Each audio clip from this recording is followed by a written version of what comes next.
Warahmatullahi wabarakatuh. Perkenalkan, nama saya Nurul Hidayah, NIM 16663009190, jurusan Perbankan Syariah, Fakultas Ekonomi dan Bisnis Islam, UIN Raden Fatah Palembang. Video ini dibuat untuk memenuhi ujian komprehensif dengan materi hafalan surat dan pemahaman kod dengan dosen penguji Ibu Hilda SE MSI. Materinya adalah sebagai berikut. 1. Jelaskan makna la ilaha illallah. Makna syahadat tauhid atau kalimat tauhid la ilaha illallah adalah tidak ada sesembahan selain Allah yang berhak disembah selain Allah Subhanahu wa taala. Kalimat ini menolak hak peribadahan kepada segala sesuatu selain Allah Subhanahu wa taala dan menetapkannya semata-mata hanya untuk Allah Subhanahu wa taala, termasuk berdoa, meminta, tawakal, takut, berharap, menyembelih, bernazar, cinta, dan selainnya dari jenis-jenis ibadah lainnya.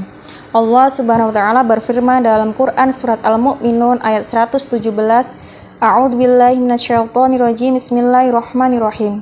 Wa may yad'u ma'allahi ilahan akhara la burhana lahu bihi fa innama hisabuhu 'inda rabbih innahu yuflihul kafirun. Artinya, dan barang siapa menyembah Tuhan yang lain selain Allah, padahal tidak ada suatu bukti pun baginya tentang itu, maka perhitungannya hanya pada Tuhannya. Sesungguhnya orang-orang kafir itu tidak akan beruntung. Rasulullah Shallallahu Alaihi Wasallam bersabda, "Man kana akhiru kalamihi la ilaha illallah dakhala jannah." Yang artinya, barang siapa yang akhir ucapannya atau sebelum mati adalah kalimat la ilaha illallah, maka dia akan masuk surga. Hadis riwayat Abu Daud Mu'adz bin Jamal radhiyallahu anhu sahih jami'. Yang kedua, apakah rukun iman? Iman memiliki arti keyakinan dalam hati, perkataan di lisan, dan amalan dengan anggota badan. Rukun iman merupakan pilar atau fondasi keimanan dari seorang mu'alim. Apabila mengamalkan rukun iman dalam kehidupannya, tentu orang tersebut akan memiliki keamanan yang kuat.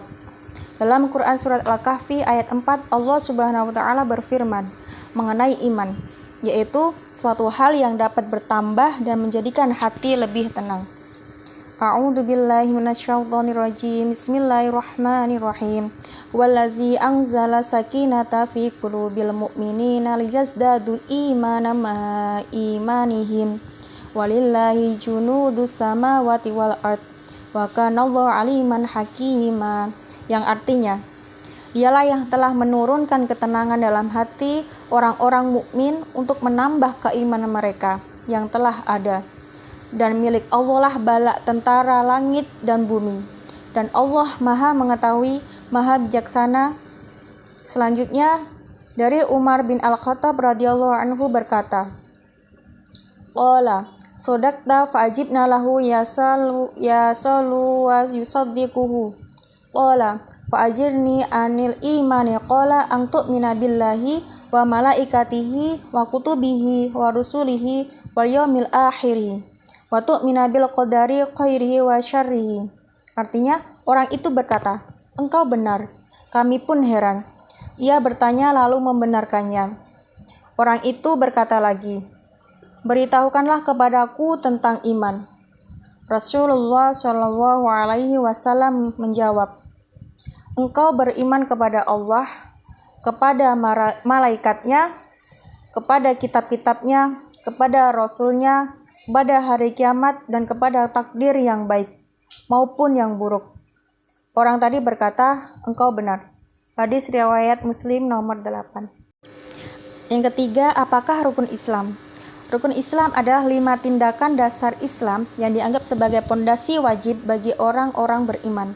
Dalam hadisnya, An Ibni Umar radhiyallahu anhuma qala Rasulullah sallallahu alaihi wasallam buniyal Islamu ala khamsin syahadati ala la ilaha illallah anna Muhammadar Rasulullah wa iqamis shalah wa itaiz zakat wa haji wa shaumi wa ramadana. Artinya, dari Ibnu Umar radhiyallahu anhu dia berkata, Rasulullah sallallahu alaihi wasallam bersabda, Islam dibangun atas 5 tonggak, yaitu syahadat la ilaha illallah dan syahadat Muhammad Rasulullah, menegakkan sholat, membayar zakat, haji, dan puasa Ramadan. Hadis riwayat Bukhari nomor 8. Selanjutnya yang keempat, bagaimana tata cara pergaulan antara pria dan wanita dalam Islam. Islam menetapkan beberapa kriteria syar'i antara pergaulan laki-laki dan perempuan untuk menjaga kehormatan, melindungi harga diri dan kesuciannya. Kriteria syar'i itu juga berfungsi untuk mencegah perzinaan. Barang siapa yang tidak memiliki hajat untuk berinteraksi dengan lawan jenis, maka menjauhi lebih baik dan selamat. Jika ada kebutuhan, wajib bagi semua kaum muslimin untuk menetapkan kriteria syar'i. Di antaranya, yang pertama, 1. Perintah menundukkan pandangan. A'udzubillahi minasyaitonirrajim. Bismillahirrahmanirrahim. Qulil mu'minina yahuddu min absarihim wa yahfadhu farujahum. Zalika azkalahum innallaha khabir bima yasnaun. Yang artinya, katakanlah kepada laki-laki yang beriman agar mereka menjaga pandangannya dan memelihara kemaluannya, yang demikian itu lebih suci bagi mereka. Sungguh Allah Maha mengetahui apa yang mereka perbuat. Quran Surat An-Nur ayat 30. Selanjutnya yang kedua, larangan berdua-duaan. Dalam hadisnya, Rasulullah SAW bersabda, barang siapa yang beriman kepada Allah dan hari kemudian, maka janganlah ia bertemu sendirian di suatu tempat dengan seorang wanita yang tidak disertai mahramnya, karena sesungguhnya yang ketiga adalah setan. Hadis riwayat Ahmad. Selanjutnya yang ketiga, berusaha agar tidak ikhtilat atau bercampur laki-laki dan perempuan dalam satu tempat.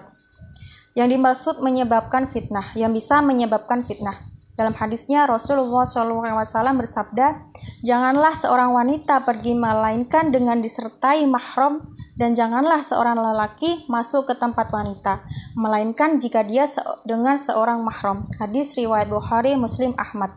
Selanjutnya yang keempat, tidak berjabat tangan. Dalam hadisnya, Aisyah radhiyallahu anha bercerita, Rasulullah SAW tidak pernah sekali-kali menyentuh atau berjabatan dengan tangan seorang wanita yang bukan haknya. Hadis riwayat Bukhari, Muslim, dan seterusnya. Yang kelima, tidak bersentuhan badan. Dalam hadisnya, sungguh jika sekiranya kepala seorang di antara kalian ditikam dengan jarum dan besi, itu lebih baik baginya daripada menyentuh seorang wanita yang tidak halal baginya. Hadis riwayat Imam Baihaqi dan Tabrani. Terakhir yang kelima, bagaimana menutup aurat baik pria maupun laki-laki, wanita dalam Islam. Aurat adalah suatu anggota badan yang tidak boleh ditampakkan dan diperlihatkan oleh laki-laki dan perempuan kepada orang lain. Menutup aurat hukumnya wajib. Allah berfirman dalam Quran Surat Al-A'raf ayat 31, Bismillahirrahmanirrahim.